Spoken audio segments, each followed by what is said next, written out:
What are we going to talk about right now? We're going to talk about We're Back. We're going to talk about dinosaurs. All right. So I bet you're wondering why there's a dinosaur right here. No? Hi, welcome back to the Real Brain Wrap, where we unwrap trends and progress through media. I'm Greg. And I'm Ty. And today we're going to unwrap We're Back, a dinosaur story. Dinosaurs. Yeah. Yeah, today we're focusing on that because it's what the video on Instagram was about. By the way, follow us on Instagram, OBNooT. And follow us on the Real Brain Wrap, which is what you're watching right now. So hit the subscribe button, click the bell thing, and that way you can know whenever we're going to post stuff. And you can choose whether or not you want to watch it. Please watch it. If you really wanted to be dedicated, just leave the page open at all times. Just watch us every day. Repeat. Yeah, just keep checking. Yeah. Leave it open. You'll always be updated. And your electric company will thank you.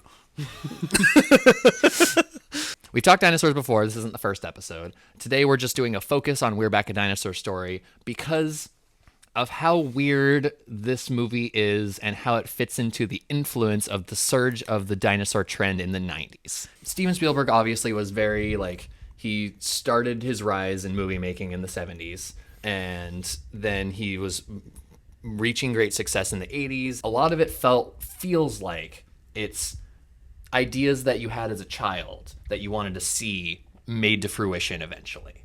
Like, a lot of them they're about kids, or the kids are the protagonists in the stories and stuff like that. A lot of the time, not all the time. Like Poltergeist, like what if there was an actual haunted house situation with a bunch of kids involved in it? He was making The Goonies, Close Encounters of the Third Kind about what would happen if aliens came down. And E.T., the even more kid-oriented one, about what would happen if I had an alien as a best friend as a kid.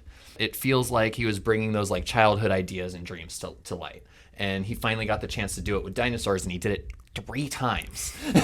Obviously, he directed Jurassic Park, directed and produced. His animation studio, Amblimation, produced We're Back, a Dinosaur Story. And then he produced the Flintstones movie, but he didn't direct that one, within a year of themselves. It's interesting because his version of Jurassic Park is almost like the adult scientific way of bringing dinosaurs to our present.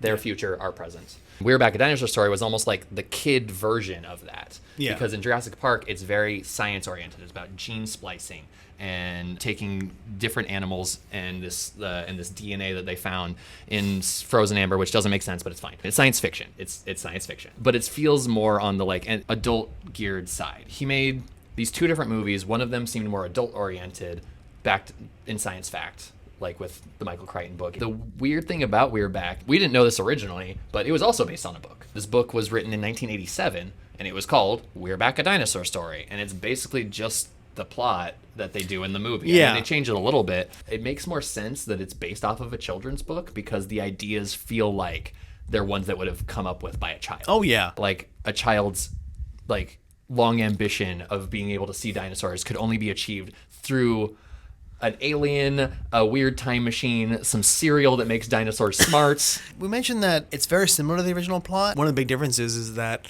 there's no Little Richard? No Walter Cronkite in the book. Oh, that character? Yeah. So Professor New Eyes isn't in... Captain New Eyes. Captain New Eyes. Captain New Eyes isn't in the book. Just the alien, right? Just the alien, yeah. Yeah. What I'm getting at is the book doesn't include a human character bringing dinosaurs to modern times through some kind of steampunk spaceship. Yeah, it's done by an alien. Steven Spielberg is Captain New Eyes in this sense. Yeah. So he put himself as a person who hears these dreams of children who want dinosaurs to be around, and Steven's like, here, have some dinosaurs. Yeah, it really feels like it's the writer surrogate, I think is what it is, where they put themselves into the narration role. It can be either the narrator or the mentor or the one that gives the push out the door. Yeah, it very much feels like that because he or the writers on his team must have invented those characters for the plot. They had to build out more story to make it a full movie. Yeah, and what a voice he gave himself. Walter Cronkite. He drives up in a golf cart. You think, okay, golf course, and it pulls out. Oh, all that was on a building. Okay. I mean, that makes sense because if he was trying to do that at a regular golf course, he'd probably be scaring all the people. That's true. That makes sense then. The adults all think they're robots, but then when the lights go off, the kids get to enjoy the reality or something. I was thinking that weird oddity of how their life is now. Their life is entirely a secret. And they're superheroes. Yeah. I don't know. They saved the day for the kids' imaginations. Yeah, thinking about it too much, you basically like took creatures from where they belonged, made them self-aware, and then put them where they don't belong, and now for the rest of their lives they have to live in secret and aware of what's going on. That sucks.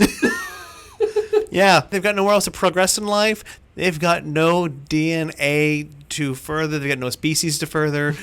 Yeah, they're screwed, and they're just stuck, and they can't live a normal life at all. They don't even really have a reliable way of contacting Captain New Eyes. I mean, they can wish as hard as they want, or get their kid friend to wish as hard as they want.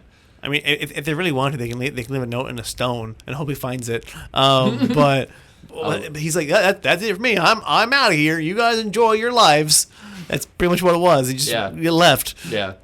He's well-intentioned, but it's like that well-intentioned God that just kind of does bad without realizing it or something. Yeah. He's like, oh, I had all the best intentions. Yeah.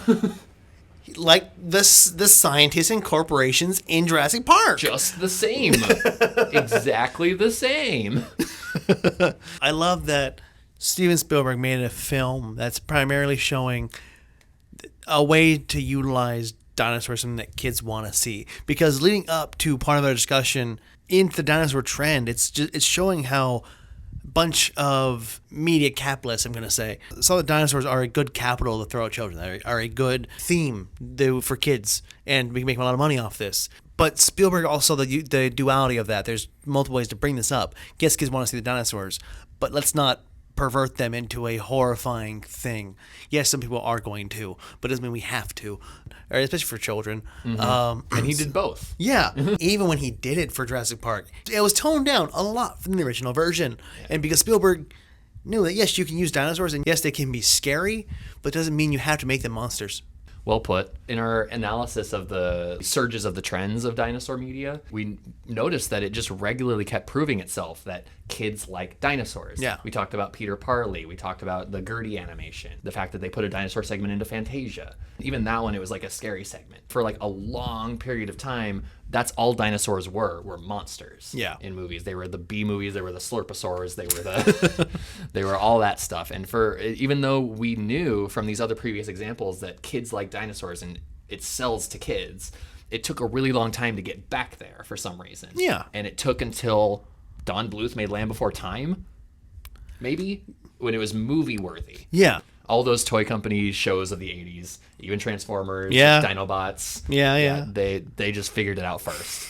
Denver the Last Dinosaur, Barney, Super Mario World, Yoshi, Jim Henson's Dinosaurs, the sitcom. That was all right there. Steven Spielberg definitely figured it out at around the same time, it seems. And it just took a little while for him to produce the things that he was producing. I think one of them, technology, definitely. We talked about that for Jurassic Park. Yeah. But for We're Back, it's like we've talked about the fact that animation was fully capable of this for the entirety of its existence. The entire time that animation has been around, you could have animated dinosaurs. Yeah, they did true. it with Gertie. So I'm like, but 100% that was like one of the things with Jurassic Park, with the technology wasn't there. Yeah. People don't think about the step in CG that Dino actually was, interestingly enough, in the Flintstones movie. Because, like, the CG in Jurassic Park, everybody talks about. But when it comes to, like, cartoony CG, like, Dino was a weird step. Right before Toy Story. Right before. Makes me wonder if he brought over some of the same team from Jurassic Park. And if you don't think that Steven Spielberg had that much to do with the Flintstones movie, just watch the scene where they take Pebbles and Bam Bam to the park. The park is called Jurassic Park, and it has the logo on it. It's just a park, a normal park with swings. That's funny. Yeah. I also do appreciate that We're Back at Dinosaur Story was in 87, part of the ramp up to the trend. Yeah. And then became the climax of the trend. Yeah. Yeah. So the author of We're Back at Dinosaur Story seemed to be like on the button on this trend. Yeah. His name was Hudson Talbot. And I just wanted to pay homage to that because like he really cued in on that trend. Yeah. Wrote a children's book. He was like, "Oh, I understand what's happening here." Yeah, and children's book about dinosaurs. Specifically about children wanting to see dinosaurs. Wanting to be friends with dinosaurs. Right, exactly. The thing that you were saying about them not being monsters. Right. that's what's one of the beautiful things about We're Back at Dinosaur Story. It tells you exactly what you need to know about where the love of dinosaurs was coming from. Yeah. I was like, I think this is all I can really say about We're Back at Dinosaur Story, or at least this is as much important, relevant stuff that I can say about We're Back at Dinosaur Story in the context of the dinosaur trend. Yeah. Because, like, really the important thing is that people forget that this movie was at the same time. They forget that the Flintstones movie was basically the same time. And they forget that Steven Spielberg had a hand in all three of them. And so it just feels like Steven Spielberg was lucky enough, I guess, to be at the peak of it. But in a different way, I feel Steven jumped on it, not just for the sake of jumping on a trend, but for seeing an opening in, oh, this trend's happening? Well, I love dinosaurs. Yeah. I want to get my message across. I want to get my viewpoint across, but also throw some heart into it. When he was making these, around this time in the early 90s, he was also making things like Schindler's List. Yeah. You know, he was a dedicated artist to the things he cared about. And you feel it with these movies. Oh, yeah. Even though We're Back at Dinosaur Story is weird and it doesn't fully make sense, it's still a passionate project, and you can feel it. You can feel the heart in it. So that's been our take on We're Back at Dinosaur Story and the love Steven Spielberg had for his inner child and shared it with us. Thank you, Steven. Thank you, Steven. Mm-hmm. And Steven, if you're watching this, please support us. Thank you for watching. That's been The Real Brain Wrap. I'm Greg. I'm Ty. Please follow us at OBNooT, OBNOOT on Instagram. Or on The Real Brain Wrap, which you're at right now. We'll put the name somewhere. Maybe here. Maybe here. Make sure to subscribe.